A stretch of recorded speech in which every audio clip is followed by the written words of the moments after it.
Welcome to the Diverse Minds podcast, where we give you the tips, tools and techniques you need to be a mentally healthy and inclusive leader. Each week, you'll hear about a variety of topics linked to mental health, wellbeing and diversity that will enhance both your professional practice and personal wellbeing. Welcome to this episode of the award-winning Diverse Minds podcast. And this month, we're talking about lived experience. And I'm delighted to be joined by Allan Reid. Allan Reid is someone I met on the Equality Group TEG Talk webinar. He's an experienced equality, diversity and inclusion professional, working to improve diversity and inclusion in a variety of spaces for a decade, beginning at university. Allan was the D&I Officer for Network Rail Scotland before seeking more experience by joining the Equal Group as an EDI Consultant. Allan identifies as non-binary and uses the pronouns they, them. They are passionate about ensuring that the world becomes a fairer and more just place for everyone. As a queer person with late diagnosed ADHD, Allan has worked in a number of industries where they didn't feel safe to be themselves and couldn't access the support they needed. These experiences drive Allan to help organizations design and implement inclusion frameworks to improve the representation and well-being of their workers. And this is something I'm really excited to delve into and talk more about. I don't think we've really explored this subject of queer inclusivity and also mental health and well-being and how the two are interlinked. So Allan, a huge welcome to the show. Thank you. Thanks for having me. No, we're really delighted that you're with us. And of course, I've just given listeners a quick overview of you and read out your bio. But I think it's really nice for listeners to hear from you a little bit more about yourself and what you do on a day-to-day basis. Okay, so the hard part. So I am an equality, diversity and inclusion consultant with the Equal Group. And we help clients understand the representation within the business, whether it's like good or bad, and how inclusive their business is according to the feelings of their staff. And then we find solutions for those businesses. We aim for sustainable, innovative solutions that are specific to the organisation we work with, rather than like one-size-fits-all solutions. Yeah, brilliant. And I'm a really big fan of the work that the Equal Group do. And if you want to check out a little bit more, do check out one of my first podcast episodes using data for Black History Month with the founder and CEO, Allan. So I wanted to mention that. So thanks so much, Allan. And of course, we know each other because I was invited to share a platform with yourself on a TEG, that's the Equality Group Talk, the webinars that you run. And you spoke very openly and beautifully about your lived experience of mental health and mental ill health. And I just wondered, are you happy to share some of the journey that you talked about in that webinar with us now? Yeah, so I was diagnosed with social anxiety in 2016 and the following year with depression. From there, I then accessed counselling, cognitive behavioural therapy. It's difficult to access on the NHS. There's really long waiting lists. I was in a privileged enough position that I could actually afford to go private with it. So I went private and I got cognitive behavioural therapy. And whilst doing that, I got to sort of explore some of the roots of the issues that I was having and sort of go back and find out where a lot of it started. So I realised that I'd lately been living with anxiety and depression for most of my adult life, probably a lot of my teenage years, and had just been coming up through this toxic masculine space in the west coast of Scotland, somewhere south of Glasgow, where men weren't allowed to have emotions or feelings. And you had to bottle everything up and repress everything. And I'd been doing that, and then I got to this breaking point where I had to go to the doctor and I had to deal with it. And it opened a lot of doors for me, actually, because it allowed me to understand what else I'd been repressing and what else I'd been ignoring. And it allowed me to understand that I was not a cis-het white man. I was actually a queer person. I was pansexual. I didn't have a strong gender identity. And more recently, it's allowed me to understand that a lot of my anxiety and depression likely stems from undiagnosed attention deficit hyperactivity disorder, or ADHD. So it's been a wild journey over the last few years.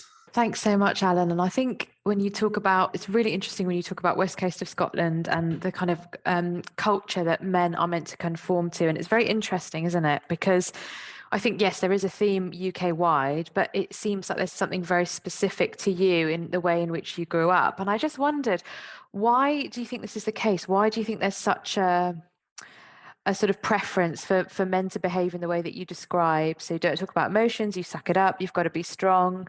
What do you think that's actually about? I'd love to actually dig into this a bit further, but I know that it's a sort of a passed down thing from generation to generation. But what it's about, it's the idea of what is masculine. Like, so crying isn't masculine. Having emotions other than joy or anger is not masculine.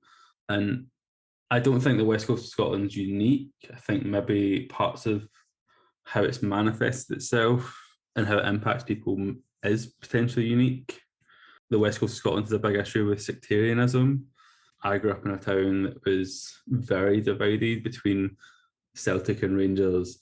And I think some of that toxic masculinity spills over into the football side of things and into the religion side of things. And it impacts everything you're doing. For me, I got mine initially from my dad. My dad's the definition of toxic masculinity. I can say that knowing he'll never ever hear this, but I'll say it to his face as well. Yeah, he is a 60-plus-year-old cis-het white man who doesn't really like anyone, but he had that idea that I couldn't cry. I was supposed to man up, do manly things, like be good with mechanics and engineering and cars, and he instilled all that in me. And I don't know where he got it from, because my granddad was quite gentle.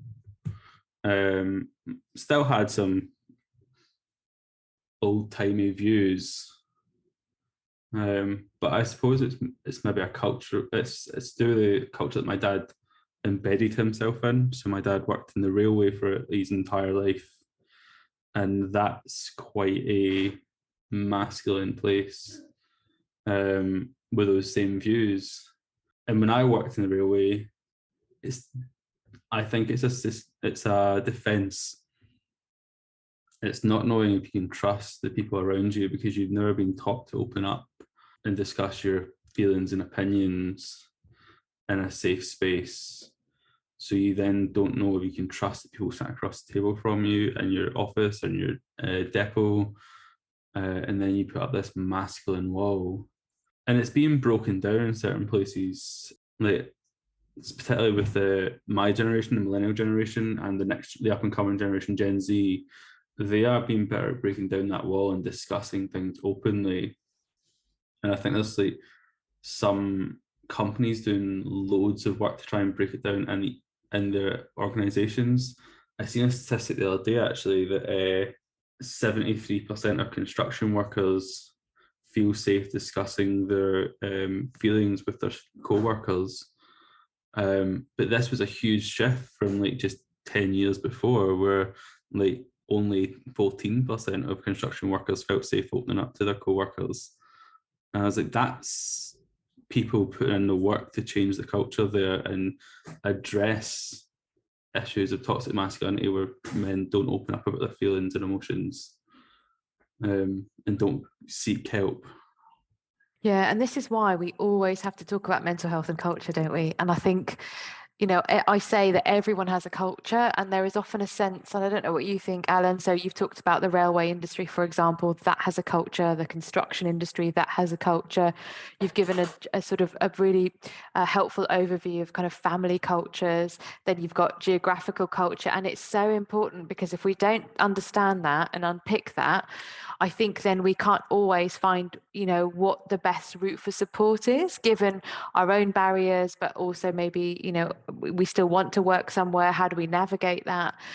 So it's that whole point, like you said at the beginning, in terms of how the equal group work, even though it's not specifically on mental health, but it's not a one size fits all. Yeah, definitely. Like, you have to think about the culture that not only people are working in, but the culture they come from, and addressing specific requirements there.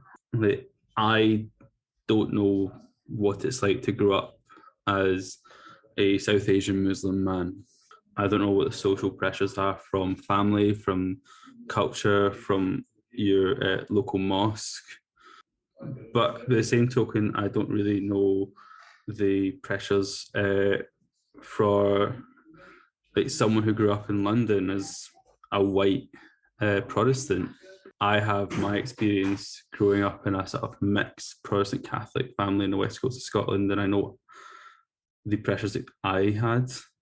But how to address each of them, yeah, you're going to have to like discuss that almost with the person. But even then, the person's not going to really know all the answers. It's about unpicking it with them, and then hopefully unpicking it as a workplace or even as a culture. I think I've spoken to people from the different cultural backgrounds and talking about how to engage with people from their cultures and sort of unpick the parts of their culture that are damaging to people's psychological benefits. And the point about sectarianism, I think, is fascinating. I don't think I could ever learn enough actually about Northern Ireland. I find it very, very interesting. I find it like you mentioned you don't know what it's like to be a South Asian male who's Muslim, and the kind of, what kind of Muslim are you, question mark, what kind of South Asian are you? And it's exactly the same, isn't it? What kind of Scottish person are you? And I think often those of us in England, don't want to speak for everyone, but we can forget that. We can forget about the Celtic versus Rangers. We can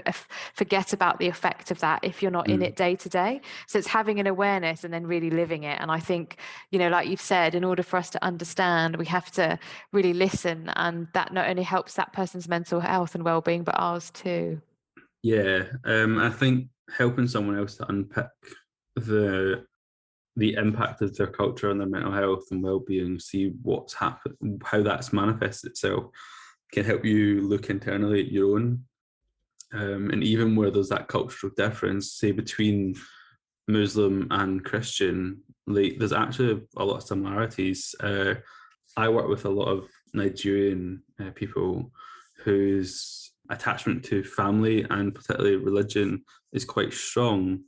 I didn't have that because I was lucky enough to sort of have that sort of mixed Protestant Catholic family background. I say lucky enough, it depends your perspective, but I did see from my cousins sometimes that expectation, and I did have the family expectations that are put on me. It's only been the last few years that I've realised that I can separate myself from that and say, like, does this benefit me? And if it doesn't, take myself out of the situation.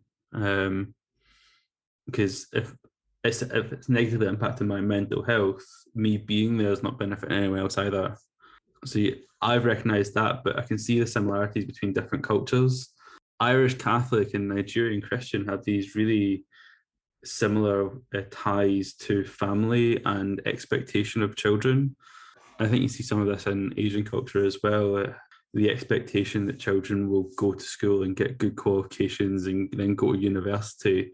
I saw that strongly in my the Catholic side of my family, and I hear it strongly from my colleagues who have Nigerian roots, and that is embedded in children. And then if you have kids like me, who I did really well in high school, and then I got to college and university, and I started to just slack off and not do as well. But I also didn't quit, even though I wanted to, because I was afraid of disappointing my mum. And I've seen that a few times in other cultures, like that idea of disappointing your family and it being a cultural expectation. And I think that's something that all cultures probably have to unpick. Yeah, and I always joke, actually, I always say, I do think Irish Catholic families and most South Asian cultures, there are so many parallels. Like when I watch Derry Girls, which I love, just the family, the fact the granddad's there. I mean, it's the same. It's different accents, it's different food, but it's pretty much the same in terms of, just the dynamic. I think it's so beautifully done and so much resonates with me. So yeah, absolutely. I think that's the thing. It's like you said, it is, as the Joe Cox Foundation talk about #more in common, there is more in common, but it's understanding that you want to get to the same place from different angles. Yeah, definitely. It's where does that come from, that understanding? We would do better to sit down and actually have these discussions across culture and see where the similarities are. And I think I've seen it done in a few situations. There's a really, really good depiction of this on YouTube from a Danish organization who got a group of people who are so so different when you see them come into the screen and then they ask these questions, and people have to, from each of the groups, have to go over and say, yeah, that fits me. Like step parents and people who have had issues with depression, people who like are struggling with work, and it was like finding all these different dynamics where people from different groups had similarities in common.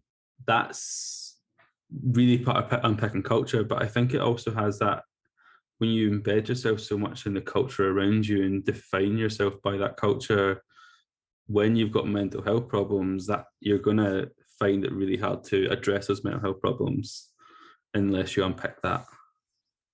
Yeah, it's so true. And on that then, what do you think are the biggest challenges for people who identify as queer? And we know that people aren't just identifying in that one way, but accessing support. So what do you think some of the barriers are, and how could those barriers be shifted, changed, knocked down, overcome from a systemic point of view? Yeah, so it's really great that we're talking about this in Pride Month. And as you said, like not everyone identifies as queer. I use that terminology because it feels a bit easier for me. And it's more all-encompassing of my varying identity. And a lot of other folk are starting to use it. But yeah, we are part of the LGBTQ plus community as well. I think the biggest challenges are not knowing where to get support. And there is a lot of support out there. Like the internet's a really, really great resource. But if you come from a community that isn't LGBTQ plus inclusive, you're not going to feel comfortable accessing support, because then you don't want to look it up on your internet, because what if someone checks your browser history? What if someone looks over your shoulder when you're doing it and outs you? So I think it's maybe making sure that those resources are wider spread, more accessible in person, so that people can maybe if they don't feel comfortable accessing it from home where their family is, they know where they can go. They can go to the next town over, they can go to a city, and they can pop in and access support in person. But also there is that need to make it more accessible online as well. So people who live remotely in remote areas, I've spoken to some people who have come down to Glasgow from the Highlands and Islands, and support services out there are non-existent for LGBTQ plus people. So they end up moving to the city to find a community. But that's their privilege. They've got the affordability to do that. I can't imagine kids who are maybe from a poorer background or feel that they can't move to the city, or for whatever reason, accessing physical support is different for them.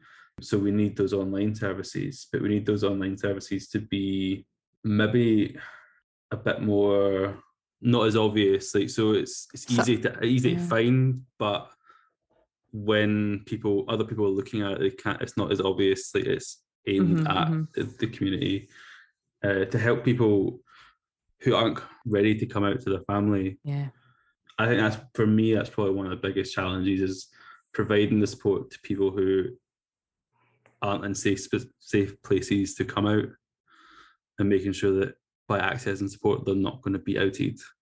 Yeah, and that's what I was wondering. I was wondering, are there enough support places in the first place, really, that in the way that you've described it, so that they're there, but they also don't, there's no risk of outing people, or, you mentioned the Highlands and Islands, and there's often in smaller rural communities just too much of a risk accessing support.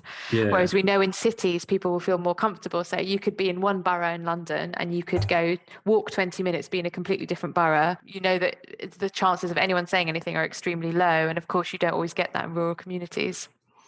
Yeah, and you're saying, so London's massive. There's more people in London than there is in the whole of Scotland. So yeah, the chances of you being seen by someone is really slim, even if you have only walked 20 minutes from your house. Even then, it's probably really easy in London to dismiss it as, it couldn't have been me, probably someone else who just looked at me.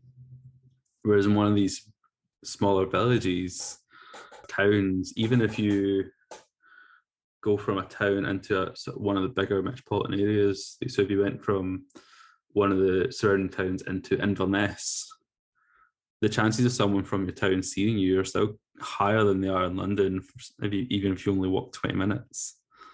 And that can make it really, I would imagine, quite scary, particularly for younger people. In terms of, is there enough support? I think there's a lot of organisations trying to do this and provide the support and recommendations.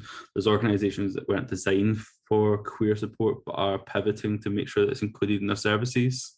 But I think in doing it, they are making their services very obviously for queer people, and therefore they're missing that demographic I was just talking about, those people who aren't ready to come out and who want that safe space where it's not obvious. But by the same token, like, sometimes just accessing mental health support's really difficult for people. Admitting that you need that support is a huge step. So you've got two barriers to overcome: the barrier of accepting that you need mental health support and finding out where to get the best support for yourself, and then the barrier of accessing support that's maybe going to help, that's specifically targeted at LGBTQ plus and queer, without potentially outing yourself if you don't want to be outed. Yeah, those are huge challenges for me. So we've really got a long way to go and thinking about this, and also for workplaces to think about this in terms of how they contract their EAPs and any mental health support they have in workplaces. And I also wanted to pick up on another point you mentioned, which is, of course, you talked about toxic masculinity, and particularly, your experience of working on the railways within, railway networks. So what do you think workplaces can do to have these conversations about toxic masculinity and to combat the toxic masculinity narratives? So one of the suggestions I've seen from a lot of places is to address it head on. I don't know if this would be that would actually work in a lot of places. When you address the issue of toxic masculinity, you tend to get a lot of pushback. People don't want to think that they're toxic.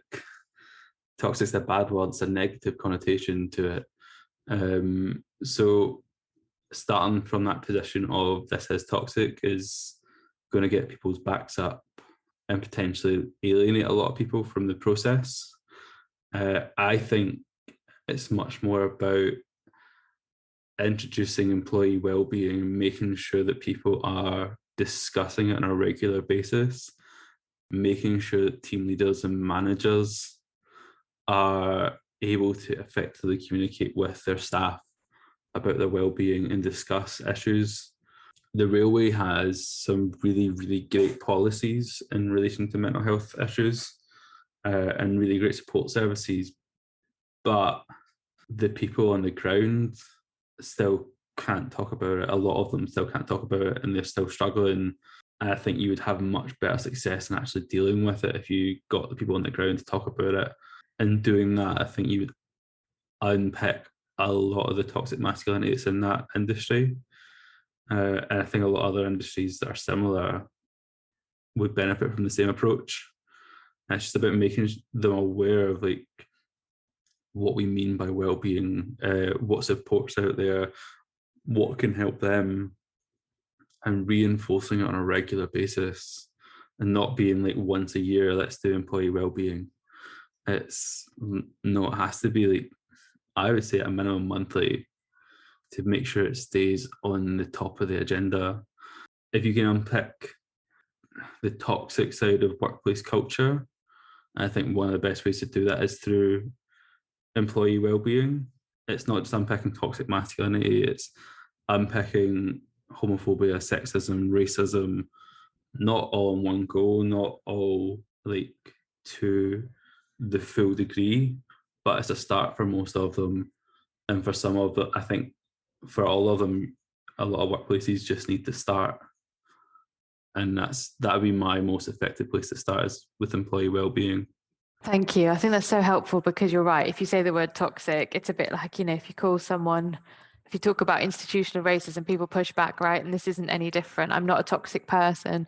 I'm trying to live my life. I'm just looking after myself. You're really going to get people's backs up. So I think, the approach you outlined is a really useful one in terms of getting engagement. And the point you said about, yes, it's great to do mental health awareness, but this has to be done 365 days of the year, because if we want people to access support and have these conversations, doing it once a year is not going to be enough. Yeah, and it's all these things like institutional racism, toxic masculinity, cultural homophobia. These are built into our society, and they're therefore built into people's sense of where they fit in that society. And quite often people don't even realize when they're doing a lot of these things. They don't realize when they are being like toxic masculine. Institutional racism is there because it's embedded into a system, but it sort of feeds into those elements of unconscious bias, where people aren't even aware that they hold that position until someone holds that mirror up. But by holding the mirror up, people become defensive. And I think it's about pivoting and sort of trying to put a positive spin on the process and making them aware that it's about creating a safe environment for everyone, but employee wellbeing will specifically benefit each individual and making sure they have the right support they need and the safe space that they need to go to work. Yeah, absolutely. And, speaking of wellbeing, Allan, thinking about your wellbeing and your mental health as an extremely busy professional, how do you look after your own mental health? What are your top 3 tips you'd like to share with listeners? All the things that I refused to do when I was younger. So exercise and eating healthy is top of my list. So I've always had a bad relationship with exercise and diet. ADHD people tend to binge eat a lot. I definitely had that problem, seeking dopamine from sugar. Since for the last 6 months, me and my partner have both been looking at our eating healthily. So we're not like on restricted diets or anything. We're actually just watching what we eat, making sure we understand like our macros, so fat, protein, carbs, and we're exercising regular. My mood has improved dramatically in the last 6 months with doing that. But I think in relation to work, knowing when to ask for support, and it's not easy knowing when that point is. A lot of people will miss it and they will edge into burnout fast. And I do that a lot. But asking your boss for support, asking your colleagues for support, and seeing what they can do to help you is probably like the next step for me. So those 3: eating healthily, regular exercise, and making sure you have the right support in place at work through your boss or your colleagues, or preferably and your colleagues. Yeah, thank you. I think that's so true. But it can be quite scary asking for help. So I think that's really good to remind people of that and to think about what help looks like for you, as well as looking after nutrition and exercise. And then finally, if people want to know more about you, your work, how would you like them to contact you and get in touch? So the best guaranteed way to get a response from the Eco Group is contact@theecogroup.com. For me specifically, it's just my first name, so Allan, ALLAN, @theecogroup.com. As Layla just said, I am a busy professional. I will respond to your email. It just might take me a little while whilst I balance projects and other emails coming in. But if you do want an immediate response for either for work purposes or advice, contact will get you an immediate response from someone. I'm also available on LinkedIn, where I do tend to engage fairly regular, and I'm not really great with the rest of the social medias because I'm getting old. And maybe it's not always best for our mental health, actually. No, I can't speak for you, but yeah, I've had to watch myself on that. Yeah. Facebook and Instagram are not good for my mental health. Oh, no way. TikTok, the algorithm seems to be sending me a lot of positive stuff right now, so it's okay for my mental health. We'll see when it changes. Yeah, that's good. Yeah, Instagram I don't find very good, as you said. So Allan, thank you so much. Thank you for your openness, your honesty, sharing very useful information, your knowledge, being open about your culture. We thank you so much. And listeners, do share this episode with people that might find it helpful. This is a really important topic that's not talked about enough. And take care, and we will see you in the next episode. Until then, bye for now. Thanks for listening to the Diverse Minds podcast. Don't forget to subscribe on Apple Podcasts, Spotify, or wherever you access your podcasts from. You can also connect with me on Facebook, Twitter, and LinkedIn. Tune into next week's episode of the podcast, where I'll bring you more insights on mental health and inclusion. Bye for now.